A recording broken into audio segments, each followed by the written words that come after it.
Welcome back to the Diet Doctor Podcast. I'm your host, Dr. Brett Scher. Today I'm joined by Dr. Vera Tarman. Now, Vera is a physician and an addiction specialist, and she treats all kinds of addictions. In fact, she's the medical director of one of Canada's largest addiction treatment centers. But her passion and her focus is on food addiction.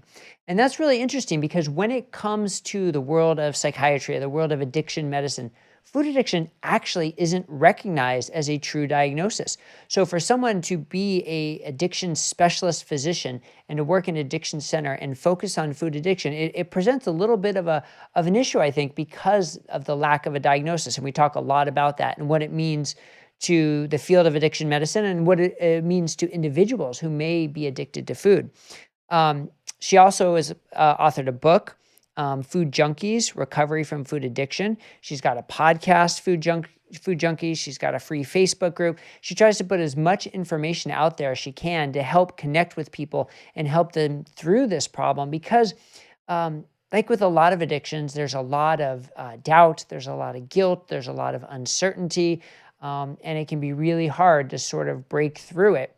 And the first part is recognizing it, understanding it, and knowing where to get help and how to get started with help. So we talk a lot about sort of the definition and why it may or may not be food addiction and whether that even really matters, how to differentiate it from other just food cravings or emotional eating and things like that, what types of foods are most addictive, how to recognize it in yourself and where to start to get help or treatment. So if you think you might be battling this or someone you know is struggling with this could be a really important episode to listen to because it's not something that's talked about, certainly among general medical practitioners, because it's not something that they necessarily recognize, but maybe it's something we need to talk more about. And I'll admit, addiction is a very controversial term, and it may not meet criteria for an addiction in terms of the legal definition, but again, for the individual, that doesn't matter. But there are some people that we talk about, like Dr. Robert Lustig, who are trying to change that. So anyway, without further ado, I hope you enjoy this interview with Dr. Vera Tarman. Dr. Vera Tarman, thank you so much for joining me today on the Diet Doctor Podcast. I'm thrilled to be on this podcast. Thank you so much for asking. Oh, my pleasure. Yeah, I mean, like your name comes up all over the Diet Doctor website because so many people are asking about food addiction and wondering if they have it, worried that they have it. What do they do about it? Where do they go? And your book, your Facebook group, your podcast are commonly come up as sort of like the go-to places to address this. But so I want to take a step back though, because this word addiction is so controversial, right? And so heavy. And you've got some people who say, yes, absolutely, food addiction is a thing. And then some people who say, absolutely not, it's not food addiction and shouldn't be called food addiction. And there is no sort of, I guess you could say, medical diagnosis of food addiction in the DSM-5, which is the list of approved diagnoses, I guess you could say, for mental health disorders. There isn't a food addiction. So I want to open it up just to hear how you sort of wrestle with that, with the yes, it's addiction, no, it's not addiction, and how do you make sense of that? Oh, yeah. Okay. So you've hit it right on the head. This is the big controversy in the medical community. And it's very frustrating for us in the trenches because we need the support from the medical community so that we can get actually, treatment, insurance, medications, all the rest of it. It's the bane of our existence. So, of course, I will admit openly that I'm a believer of food addiction. I'm an addictions physician. And I see, to me, it's a no-brainer because I see the behaviors exactly the same when my alcoholics, people who are, I work in a treatment center and see on a regular basis, probably over 5,000 people each year with the same kind of patterns of behavior, whether it's cocaine, alcohol, and food. How can I not think that it's the same thing? So it's exactly the same behavior. How I approach it is, there's so many criticisms, and one of them is it's not actually addiction. It's an eating disorder, or it's an eating addiction. It's not actually the food itself. And what I say is, food addiction is an umbrella term, and some people will say, okay, people don't like the word food addiction. Let's just say sugar addiction because we can sell that one. more and more people are acknowledging that sugar and refined carbohydrates are addictive, because we know the food industry has tackled and made these foods addictive so that you'll buy their food. So that's not that hard to sell. So they say, why don't we just call it sugar addiction, or maybe processed food addiction, or refined carb addiction? And I would say that's fine. If that's what we have to do, then we'll do that. But I like the term food addiction as an umbrella term, because it captures the narrow, maybe early stages of the big form of food addiction, which is a sugar addiction, refined carb addiction.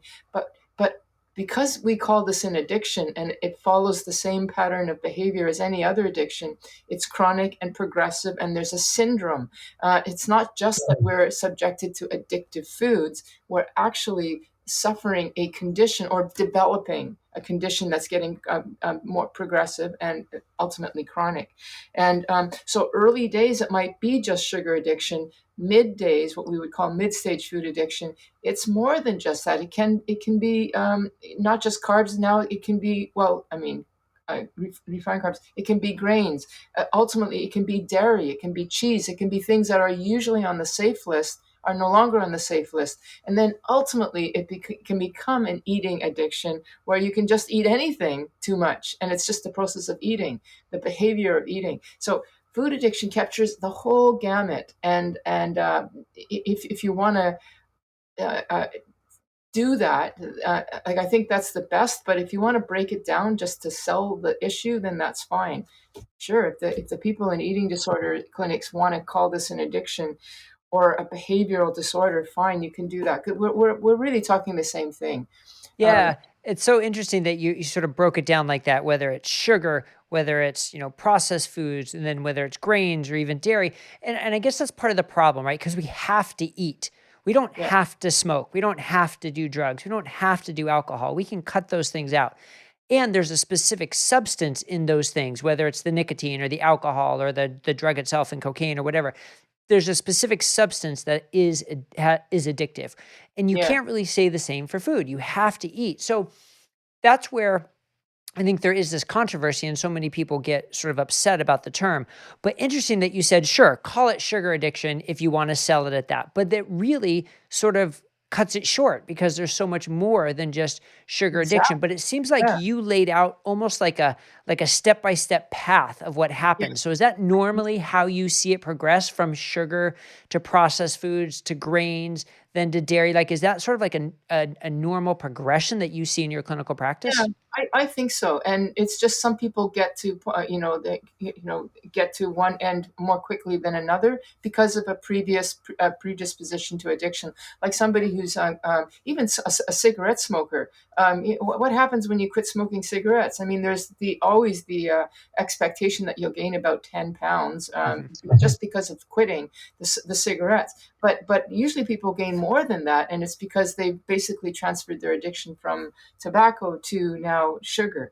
Um, uh, so if the person comes in with a predisposition, then they're going to get to that progression much more quickly. So you may not see the development of it, but it's a slow, steady process. And anybody, I really do believe in the food environment that we live in today. I mean, addiction is really just a maladaptive but understandable reaction to a toxic environment. It's just the brain trying to respond to this insanity of excess, well, basically dopamine spikes. So you get dopamine tolerance, and then you get eventually dependence. The backstory, which we can talk about a bit later. But it's just the brain responding to an abnormal environment, and some people more quickly than others. Yeah, so it's interesting. Like, you look at things like, the hunter-gatherer societies, and when they come across a beehive with honey, they like, Yeah. the stories are they just tear into it and they eat it like crazy, and they don't have that much of like a zest for eating as quickly and as ravenously as they do for honey. But that doesn't make them necessarily addicted to sugar or addicted to honey. But when you have that available every single day and you dig into Yes. it the same amount every single day, is that sort of what crosses the border? It's sort of like the availability is what makes the disease almost? Yeah, I think that's what it is. It's the availability. It's the ubiquitous nature of it. It's the rapidity I mean, it's not just the availability, but the almost expectation that we eat this 2, 3, 4, 5, 6, 8 times a day. So there's the constantness of it. There's the bombacity of it, the exaggerated effect. Yes, honey is a super big experience, but it's not every day. But those hunter gatherers, if they lived in an environment where it was abundant all the time and there was the expectation that they have it all the time, they would have become addicted to it at some point. But if you think about a lot of the foods that are not foods, but drugs that are addictive, like alcohol, for example, early days, they were often couched in a sort of spiritual religious tradition so that there was a sort of containment. Just like there used to be a containment even in 100 years ago. You wouldn't give your kid the food that we give today. It would be like once literally at Christmas and on your birthday, and that was it. And now it's like it is breakfast, it is lunch, it is dinner. So it's the amount of it. And I just don't believe that the foods that we're eating today. um, I can imagine that honey, when a person was eating that, whenever it was, 1,000 years ago, something like that, they wouldn't have had the amount and the excessiveness of it that they would now, because there's bees flying around. There's uh, uh, other people who want the honey. It's not like you can control the amount, if you get what Yeah. I'm saying. Yeah. Yeah. Yeah, I get So, that. Yeah. And so the other thing that's interesting is when we talk about like the type of foods. And so there's plain sugar and there's added sugar and there's processed foods and things that don't sort of necessarily exist in nature, like the sugar fat combination. And how the food companies, I interviewed Michael Moss on the podcast, and how yeah, the food companies are basically designing these essentially to be addictive, sort of playing yeah, on our brains.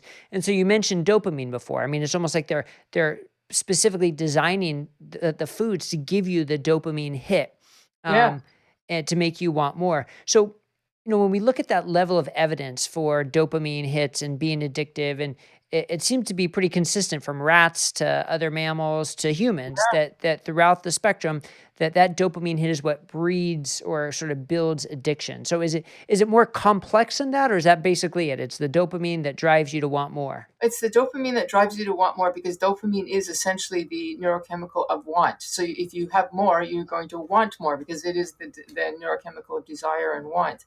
Um, and well, yes, but then the because you have more, it's kind of like, if you think about the brain.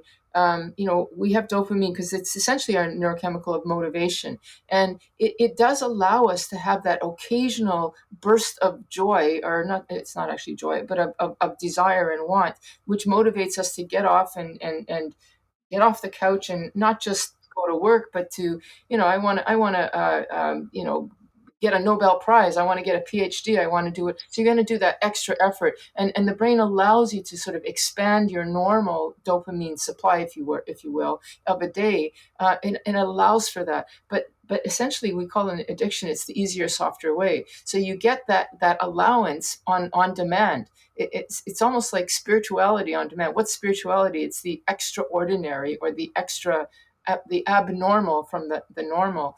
And that we have an allowance for that to motivate us through the trudgery of life. This addictive foods, addictive whatever, lets us live in that realm, and the brain doesn't want to be living in that realm, so it develops essentially a resistance. And I often say, for people who don't believe in food addiction, if you believe in the concept of diabetes as insulin resistance, what is that? That's because there's so much sugar, so there's so much insulin that you become resistant. Similarly, with addiction, there's so much dopamine. Eventually, we become dopamine resistant, or dopamine impaired. And so that, if you don't like the term addiction, call it dopamine resistance syndrome, dopamine impairment syndrome. Some people have used terminology like that, and that would work really well because you start to develop a resistance. Yes, that is interesting. Calling it a dopamine resistant syndrome rather than Yeah, addiction probably would be a lot easier for people to sort of agree with from an academic standpoint. But I wonder if yeah, part of the problem is the people who are, making the decisions about the DSM-5 and the insurance, whether insurance approves it or not. They may be the type of people who can eat a cookie and uh-huh. stop, or have, two potato chips and stop. So I guess that's the other thing. There's definitely subsets of people who can Yes, just have a little bit and have no problem with it. And so that leads absolutely. people to see, like, see, it's not addictive. I can have some and I'm not addictive, right? Right. So, like, I know. help us with that sort of We've got that juxtaposition. we've got that N of one syndrome. So, or Yeah. N of the tribe syndrome. So that's a very useful idea to recognize because uh, um, in as much as we are able to identify food addiction, there are already statistics that suggest how much food addiction exists, and on the completely super conservative side, we could say there's probably 8% of the population that's food addicted, and then if you're willing to look at specific populations, some people will say it's probably around 20 or 30%, especially in the Western world where we're living with this abundance of basically dopamine spiking all over the place. So maybe 30%. If you're looking in the obese population, we can up that to maybe 40 or 50%. So, from anywhere from super conservative to 8 or 9% of the population to maybe 50% of the population, that still means there's 50% that are not food addicted, and that can manage to control and have just a little bit. And it does appear to be, and you'll see this in any of the addiction, any of the drugs, that the people who struggle, it's almost like there's two sets of people, and they get it or they don't get it.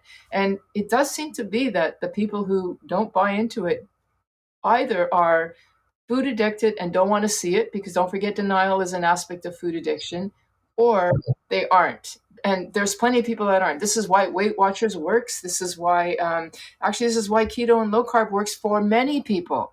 Many people. And then there's, of course, those people who don't, it doesn't. And those are the ones that are probably undiagnosed food addicts. Yeah. Yeah. And when it comes down to it, for those individuals, whether it's an addiction or not, whether it meets criteria or not, the individual doesn't care. The individual just needs to know how they can get past this. And so Yeah. part of it, though, is also, I think, is it an addiction across the board, or is it, using food for comfort in times of stress, or, negative emotions, or boredom? And, like, where is there, you see, like, the Venn diagrams that are Yeah. overlapping for that. Do you see those as different? Like, you will approach somebody very differently if they're just eating for boredom and emotion and for comfort, versus if they have more of an addictive relationship with food. Do you see those as different? Well, I definitely see them as overlapping because, of course, food, no matter who you are, it's a comfort. I mean, it is a pleasure. So, sweet foods, fatty foods, I mean, they are pleasurable. They spike dopamine, like there's no question about that. It's how you get caught in the web of that. And, if you're able to enjoy it and then put the plate away when you're done, then you're not snared up. Like there hasn't been an impairment or a derangement of those pleasure cues. But with addiction, you develop this because of the abundance. You develop this condition called food addiction, which is essentially, like I said, dopamine impairment. But the first thing that happens is a tolerance that happens, and then once that tolerance happens, eventually you become dependent, and so then now you can't live without it. That whole phenomena, which is a gradual adjustment, then the comfort may still be there, but that then dominates. And by the time a person is end stage food addiction, they're not eating anymore for pleasure. They're just eating because they don't want to feel bad. Basically, the addictive paradigm is often you start with the pleasure of a cigarette in the morning. Oh my God, that's so nice. This is for those of you who used to be smokers and are still. And you'll know that 4 or 5 hours into the day, you're not smoking for that pleasure anymore. It's not there anymore. You just don't want to feel the jittery craving sense, which is essentially that dependence that's happened. And that happens with sugar too. And if you don't cross that line, then comfort eating will work. But most food addicts will say it doesn't give it to me anymore. We call that chasing the dragon in the addicted world. It doesn't work anymore. You're constantly looking for something new, Right. which the food So you need to industry is keep upping the stakes. So whether it's gambling, you need to start gambling with more money. Whether it's cigarettes, you need to start smoking more cigarettes, and it just goes up and up and up and up. Yeah. So same with food. Yeah. if I can just make a comparison. So, if you think about something so people say food, you have to eat food. Come on, what's the problem? So sex is a good example. We all have to have sex. Like at some level, human nature needs that because it's part of the human condition. But because we're in an environment where the sex can become quick, rapid, basically with internet porn or just I don't know, dating sites, whatever. Like you move out of the realm of normal, so then you end up having sexual behavior that is aberrant because of this essentially development of tolerance and whatnot and adaptation to an abnormal environment. So that's going to happen with food. It's going to happen with sex. It's going to happen with anything. Yeah. Interesting analogy about how the environment sort of shapes the Yeah. addiction more than anything. Yeah. So Yeah. yeah, And so when we're talking about food addiction and food cravings and overeating and compulsive eating disorders, et cetera, is it fair to say though not everybody with a food addiction is obese and not everybody who's obese yeah, has a food addiction? absolutely. For sure, because as I was saying with the food addiction statistics, the most liberal is 40 to maybe 60%. That still means 40% of people who are obese are not food addicted. Yeah. Um, and the statistics also show that we have more people with food addiction in the underage rather than the normal. So that I think that there's a lot of people, and here's where I don't know, the people on the diet doctor, you're not going to like what I have to say here, but here's where I think that we can look at some food addictive behaviors like restricting, which is what you'll see with people who are underweight. They can end up, that can become an addictive pattern too. It doesn't mean that it is, but it can be. It has to do with weight to some degree, but it doesn't have to be. And often skinny people, underweight people have a problem more than normal weight people do. Yeah. So, but interesting. So you bring up the concept of restriction, Yes. which can be an addiction or a crutch or whatever you want to call it as well. So Yeah. I think it's interesting to talk about. So what is the role of things like intermittent fasting, right? With Yes. people with food addiction, is that a trigger or could that be helpful? A Yeah. ketogenic diet for people with food addiction, is that going to be a trigger or in some ways going to be helpful? And I know there's individual variations with that, but so what do you see the roles of sort of restriction for benefit and where does it cross over benefit and cause more harm potentially? Yeah, well, thank you for asking. I mean, I walked into that one, but I think it's a really important one. First of all, I want to say that the low carb and keto food plan is just by its nature. I mean, I think that whoever, I mean, I don't know if it was Atkins or I mean, it's been around for longer than him, but I mean, it's inherently a food addiction platform. Like it's because you're removing all of the refined carbs that are often the first stage, so that just by removing that, you've got yourself a food addiction plan. So I'm very much in favor of that, just for that reason. Now, intermittent fasting is my perspective on that, and it's just my perspective, is as an addiction physician that's interested in food addiction, is that it is a valuable tool, but it has a double-edged sword. And I will often say to people, it is a wonderful, especially if you're diabetic, you've got metabolic syndrome, you want to get to the problem quickly, and resolve the problem. You want to get rid of the insulin resistance, et cetera, et cetera. Intermittent fasting might be a quick way to do that, but it potentially puts a person who is hypersensitized to not only foods but also hunger, which can become a trigger. Think about food addicts. What have they done all their life? They've been on diets. They've been on restricting, and then what do? They binge and purge, and so you get this eating disorder pattern, which I think could be an actual addictive pattern. It does. I mean, is it an eating disorder, food addiction? Oh my God, that's another quandary that we just pull our hair out, because it's very hard to tell the difference. Um, but it's a tool that I always suggest to people, use it for medical reasons and use it under the guidance of somebody who knows what they're doing, not just about the actual tool of intermittent fasting. I mean, you got to eat the right food so that you can sustain yourself, but also that somebody who knows about food addictions, if that person has a history of food addiction, that they be very careful that it doesn't slip into either a trigger or a version of the addiction itself. Right, right. Yeah, and now you mentioned hunger, which I think is so important, and the reaction to hunger, Yes. that what you can have whether you have food addiction or not. And this is a concept that I think most people have sort of kind of lost a sense of. Like, what does it really mean to be hungry? Because for so long we were taught that you should avoid hunger and just snack, keep snacking all day long if you're hungry, and just avoid that feeling of hunger. And especially if you're eating sort of high carb, high sugar, refined carb foods, you Right. you, you get hungry really quickly. So one of the concepts, whether it's with a low carb keto diet or what we're talking about now at Diet Doctors, a lot of this higher satiety diet, eating foods that just make you feel fuller quicker, so you're not as many calories, you're not as hungry.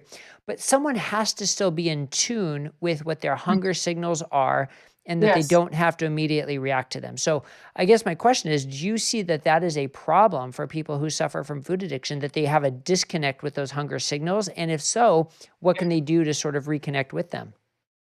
You're absolutely right. A lot of people have a disconnect because they're used to grazing, they're used to snacking, and they don't know, or they've got a terrific fear about being hungry because of a previous history. It's like the opiate addict or the alcoholic who is starting to feel withdrawal, and they've got a whole cue associated. When I feel this way, I know where I'm going. I know how awful it's going to be. I gotta protect myself. Like there's an overt stress response that's larger than it should be. So yes, I do think that there is heightened and misguided cues, the hunger cues. So I do believe in the concept of appropriate hunger. Absolutely, appropriate hunger, which is ghrelin, leptin, synchronicity, not the hypoglycemic crash of eating. Where you're ravenous, willing to eat anything that's in sight.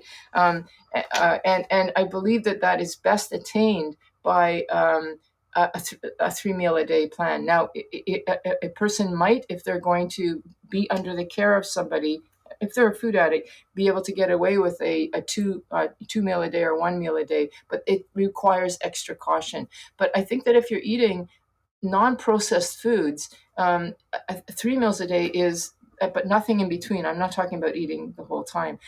You'll reach that synchronicity of our natural, what we like to think of as intuitive eating. And by the way, I do not believe in the concept of intuitive eating unless you're eating real food or low carb food. I don't think it's possible with the foods that is out there today. That's just, Yeah, that's such a good point. I think when you look at there was actually recently a meta-analysis published about intuitive eating, which basically showed no benefit. But I think that's a great point. Like anything, it depends on the food you're eating, right? Because if you're trying to do intuitive eating with refined carbs and sugar and processed sugar fat, like it's just you're setting yourself up for failure, because that's what the food is basically designed to do. yeah, Yeah, so I exactly. think that's a really good point. Well, so now I think is a good time to sort of transition to a little bit more of the practical aspect. So if someone is listening and thinks, I think I might be addicted to food, I might have a food addiction, what are some of the things that they can look at within themselves about their behaviors to kind of say, is this an addiction or is this something more mild? And how do you guide people from that? Okay, so there's many ways that you can determine if you're a food addict, and they're all trying to grasp the sort of addiction uh, development, the chronicity that I was talking about earlier. But you can look on the internet and look up the 20 questions of food addiction, or you can pull out the Yale Food Inventory, which is a sort of scientific tool to do the same thing, but in a more um, scientific way, I guess. And essentially, you're just trying to see, are these behaviors mimicking an addictive pattern? So ask yourself: Are you somebody that thinks a lot about particular foods, not just food, but although it could be, but particular foods, like a favorite food, and it's usually something that's high caloric, dense. Sugar, fat, salt combination, and is it, you have an attachment to it that sometimes is a little bit more than it warrants, and so you're using it for comfort. You're thinking about, at the end of the day, I'm going to have this thing at the end of the day. I can't wait until my birthday and I'm going to have this thing. So you could say that that's comfort, but this is just a little bit more. You're developing a kind of emotional attachment almost to it, which we would call craving. And as the condition progresses, that craving actually becomes an obsession. So I gotta have this thing, and if I don't have this, like, oh my God, we ran out of this. It's snowing outside. I don't care. I'm going to get the car and I'm going to drive and get some more, and I don't care. Just like the person who needs to have their drug, basically. So you've got this piece of this obsessional piece, and then if you find that eventually tolerance develops because of exposure and repeated use, and so that now the Girl Guide cookies came and they were delicious. The 2 or 3 that you had, obviously we're not talking low carb here, and you find that you need to have the whole row to get the same pleasure that you had from your memory of last year or something. So you need the whole row, and then eventually you find you need the whole bag because you're always trying to chase that feeling to get that. Dopamine is want, and you want to reach the I got it. I can put it away now. I got it. But that's not dopamine. And the more you eat, the less you're going to get that feeling, actually. It just doesn't happen because that's not dopamine. But you develop this sense of tolerance. So are you basically, then you ask the questions, are you finding that you need more just to get the same sense of satisfaction? Just like the person who used to have one glass of wine to fall asleep now needs a half a bottle. And before you know it, in 2 or 3 years, they need the whole bottle. Same thing happens with food. Exactly. And it's not just a little bag of chips from the Halloween packet. It's the big bag, and maybe why not throw in another one? So you need more. And then what ends up happening is because you're having more, you're having now impairment. So are you eating even when you know you shouldn't? You've got diabetes, or you're pre-diabetic, or you've reached that weight where you're going to say, you know what, when I reach that weight, I'm going to stop. I'm going to stop eating this stuff. And you find you reach that weight, and it's like you can't stop, and there's impairment following around you. So are you starting to suffer consequences like issues with weight or diabetes? Consequences like, I'm supposed to go out with my friends tonight, but frankly, I'd rather stay at home, eat my thing, drink my pop, watch Netflix. And maybe once or twice, fine, we understand that, but it starts to become a pattern of behavior. So you start to become isolated. This happens. It happens with booze. It happens with food. And then, so are you starting to have behaviors where there are consequences just because of the food itself? And then the next question would be, do you find that you simply cannot stop even when you want to? Do you hate yourself? Are you frustrated? You start to see aberrant behavior. Like, are you lying to yourself? I can't, it drives me nuts when people say, I don't know how I gained weight. I don't eat any. Look, you saw the salad I ate. And I'm thinking, yeah, but you didn't tell me about, at the treatment center, they'll say, you don't know this guy. He's at the vending machine every night, throwing down the, more chocolate bars. Meanwhile, he's telling me, he's insisting on the salads that he's eating. He probably believes it when he's telling me. I don't think he's necessarily doing it intentionally. So are you starting to lie? Are you stealing? Are you hiding? Are you eating privately differently than in public? So if anyone listening says, yeah, I think that might be me, these are all features of this addictive paradigm. And then finally, the last one, which is I just cannot stop, and I want to, and I keep trying, and every time I try, it gets worse. I get 3 days under the belt, and then I end up relapsing and eating more, and now you're stuck because it hurts too much to not have it. Who cares that it's not pleasant anymore? It's not pleasant anymore. If anybody's there sitting going, I want this thing, I think it's gonna, and you're constantly disappointed, and it doesn't give you any pleasure, it doesn't give you comfort, but you still want it because the thought of not having it is even worse. That's probably the gold standard right there. Yeah.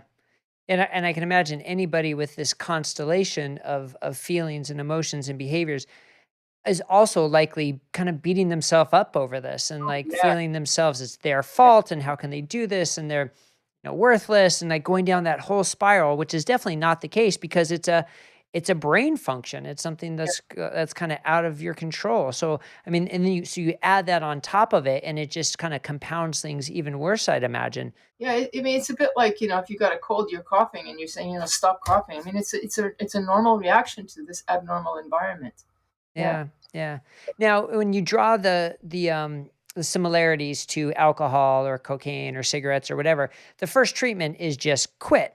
But yeah, frequently, people need a bridge because it's hard to just quit something that brought you that joy that you're, or not joy, but that gave you that dopamine hit and that you're used to and is just part of who you are. So whether it's a patch or a gum or non-alcoholic beer, whatever the case may be, there's crutches. So is there a crutch for people who have a sugar addiction, processed food addiction, and you can't just cut out food altogether? So how do what's sort of like the first step to sort of to ease people into the transition of saying, okay, this is your step towards treatment?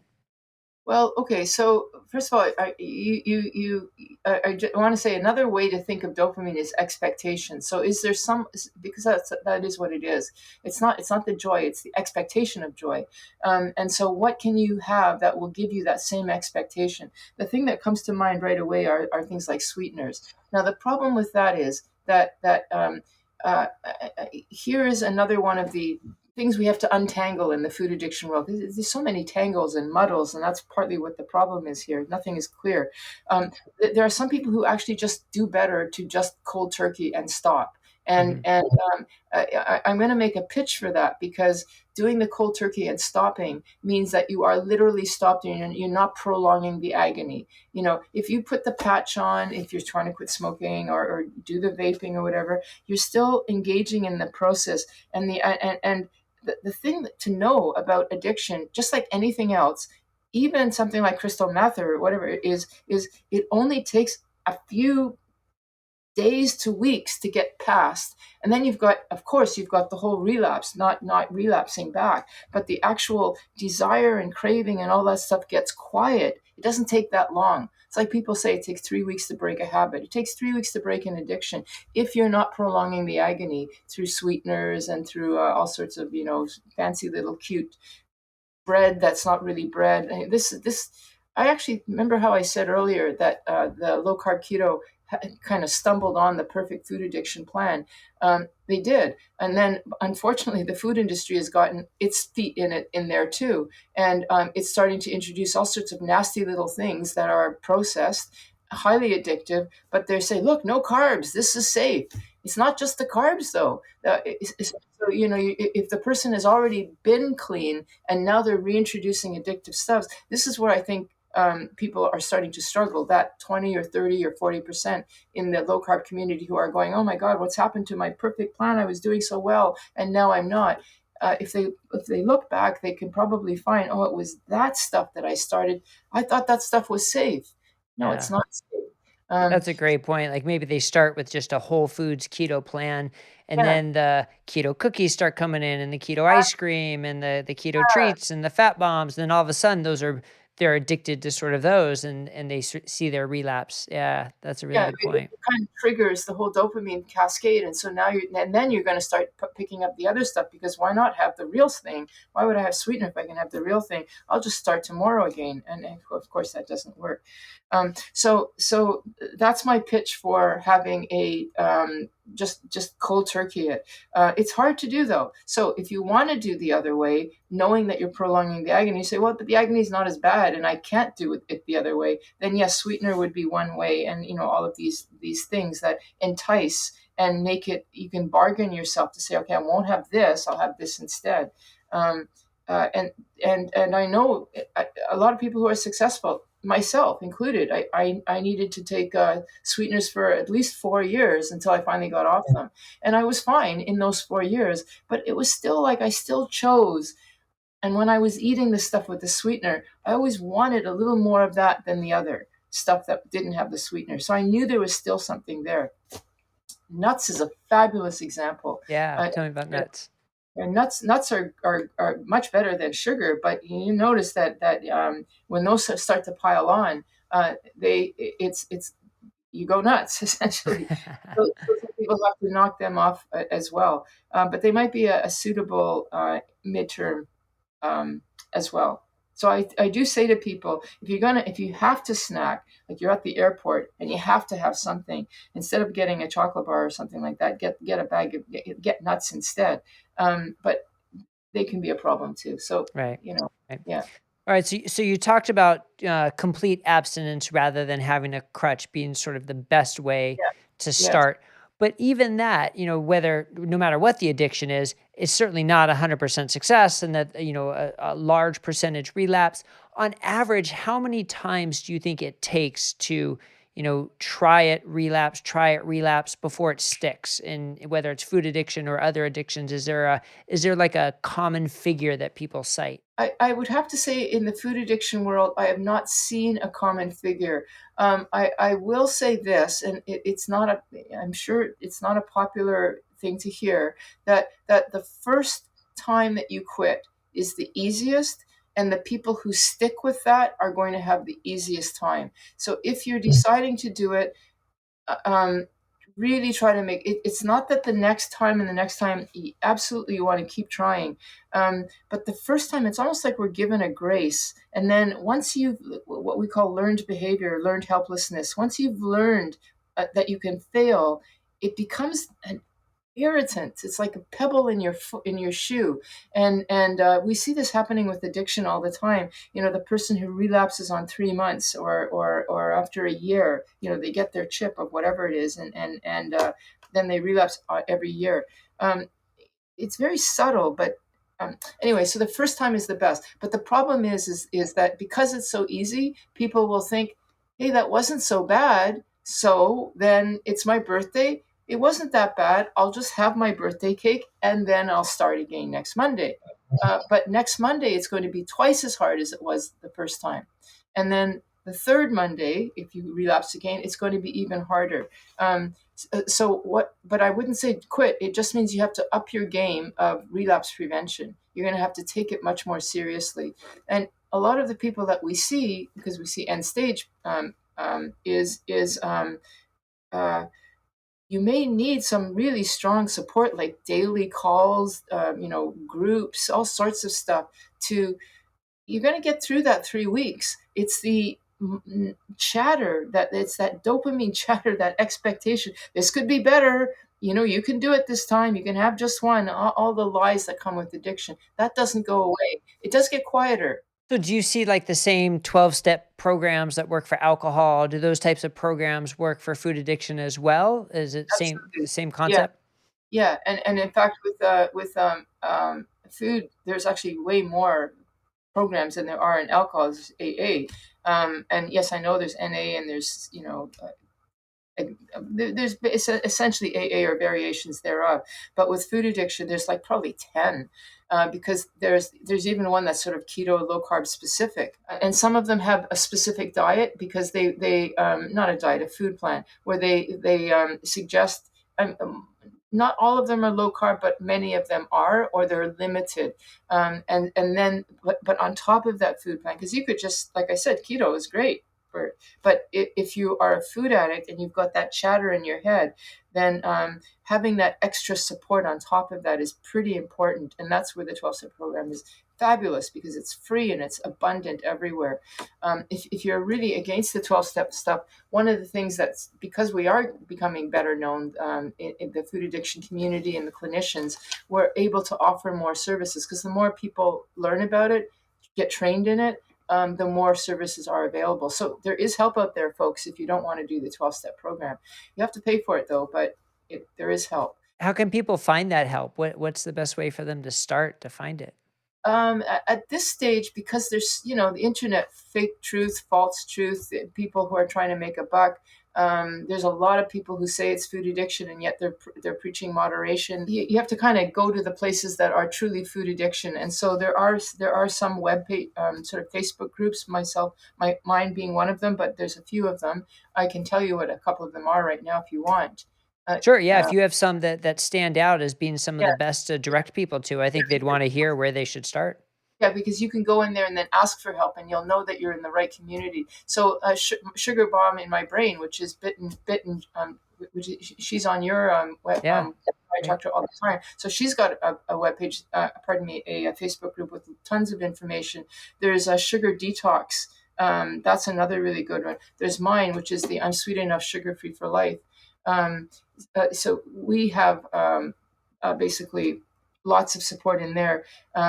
And in those groups, like in mine for particularly, I've picked clinicians that I'm aware of that have been suitably trained. And then once you get hooked into that community, then you can find more out. And yeah, that's what I would really strongly suggest. That don't just type in the internet sugar addiction therapy, because you don't know what you're getting. Yeah, it's a good point. Really good point. Well, so what do you think needs to happen next? You're so involved in this field, but there's so much still left to do. What do you think the next steps need to be to really help people, help that individual more, and help populations more to recognize this, diagnose it, treat it, and even prevent it? Yeah. So I forgot to say there's my podcast as well, which is Food Junkies Podcast, and we interview a lot of people who are in that food addiction world. So there's another way to find out. What we need to do is talk. Like I'm like I said, I'm thrilled that you asked me to speak, because it allows me to get the message out there. I mean, I'm not making any money out of doing this, but it's my passion to get the message out there. Somebody else is going to hear that, and they're going to tell other people. That's the way we have to do it. It's not going to happen from the top down, from the clinicians, from the food industry. They have no interest. They make money to not have this happen. So it's got to come essentially from the demographics, the population, the trenches up. And the only way we're going to do that is by telling each other and educating each other through podcasts, groups, and whatnot. So that's how I see it happening. And then we have people, leaders in the field like Robert Lustig, who are, policymakers. They're not just clinicians, they're policymakers. I'm not a policymaker, but we need to get more policymakers. And then people like Michael Moss and Gary Taubes, who are notifying the public on a grander scale than I can do. That's what we need to do.